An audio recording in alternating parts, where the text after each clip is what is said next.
ہمیں پتا ہے یاد رکھیے ان کے بارے میں بتایا گیا ہے، وہ نام کے ساتھ بتایا گیا وہ ہے منکر اور نکیر. یہ دو فرشتے یاد رکھیے جس کو ہم کہیں گے ملک الموت کے بعد جو آئیں گے وہ یہ یاد رکھیے، یا 3rd نمبر پہ آئیں گے، چونکہ ملک الموت لینے آئیں گے پھر آسمان پہ جائیں گے، دروازے کھلیں گے نہیں. نیک لوگ ہوں گے تو کھول دی جائیں گے، سلامتی کی دعائیں دی جائیں گی، واپس بھیج دیا جائے گا. برے لوگ ہوں گے تو کھولے ہی نہیں جائیں گے، پھینک دیا جائیں گے. تو بہرحال وہ بھی ہے، لیکن وہاں دیکھیں گے نہیں دیکھیں گے ہم کو نہیں پتا، لیکن وہ بھی فرشتوں کا ایک گروپ ہے جو دروازوں کے اوپر تعینات ہے. نبی اکرم صلی اللہ علیہ وسلم جب معراج پر گئے تو پوچھا گیا کون ہے دستک دی گئی؟ تو کہا جبرائیل ہے. کہا ساتھ میں کون ہے؟ کہا محمد صلی اللہ علیہ وسلم. کیا اجازت ملی تھی؟ کہا اجازت دی گئی تو دروازہ کھلا.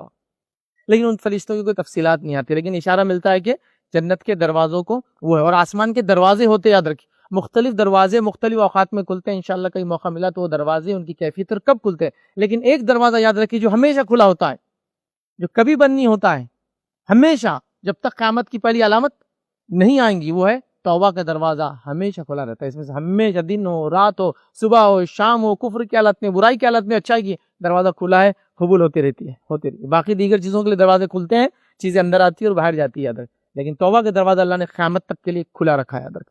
سوائے اس کے کہ انسان دنیا میں مر جائے تو مرنا اس کی موت ہے، سمجھو وہاں اس کا معاملہ بند ہوا، ورنہ قیامت تک یہ دروازہ کھلا. بہرحال وہ بھی فرشتے ہیں. قبر میں آتے ہیں، سوال جواب کرتے ہیں. روایتوں کے اندر تفصیلات جو ملتی وہ یہ ہے کہ قبر میں آتے ہیں اور قبر کو چیرتے ہوئے آتے ہیں، پھاڑتے ہوئے آتے ہیں، اور بہت بڑے بڑے دانت ہیں، ٹھیک ہے، اور بہت بڑی بڑی آنکھیں اور گرجدار، جیسا بجلی کڑکتی ہے نا ویسی آواز میں بات کرتے ہیں. اور پھر یہ آ کے سوال کریں گے، جو 3 سوال قبر کے ہم جانتے ہیں. ادھر کی خبر کے اندر 3 سوال بڑے مشہور ہیں، لیکن خبر کے اندر 3 نہیں، ایک چوتھا سوال بھی یاد رکھیں جو ابو داؤد کی روایت میں بھی آتا ہے اور صحیح بخاری کی روایت میں بھی آتا ہے. لیکن وہ سوال نہیں ہے، وہ 3 سوال کے بعد ایک سوال ہونے والا ہے. جو جواب دے دیں گا تینوں کے تو فرشتے 14 سوال کریں گے. کیسے معلوم ہوا تجھے، کیسے پتا چلا یہ 3 سوالات کے جواب یہ ہے؟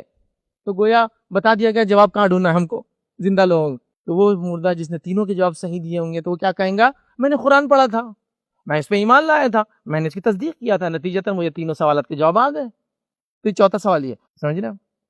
تو بس پھر اس کا کیا، اس نے قرآن پڑھا نہ ایمان لایا. تو بہرحال پتہ چلا قرآن وہ کتاب ہے جس سے خبر کے 3 سوال کے ہم جواب دے سکتے. بہرحال تو یہ سوال و جواب کرنے آنے والے ہیں.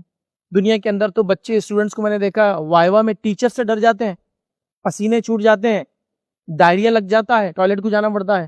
یہ منکر و نکیر 2 اللہ کے اپوائنٹڈ فرشتے ہیں. ان کا سائز کیا ہوگا، کیفیت کی 3 باتیں تو آ گئی اس کے اندر. اب اندازہ لگائی زمین پھاڑتے ہوئے کوئی چیز آئے، چھوٹی موٹی چیزوں کی آواز سن کے ہم ڈرتے ہیں کہ نیچے کیا ہے اوپر کیا ہے، پتہ نہیں جن بت تو نہیں ہے، تو یہ آنے والے ہیں. تو بہرحال ایک عجیب کیفیت ہے. بہرحال تو یہ فرشتے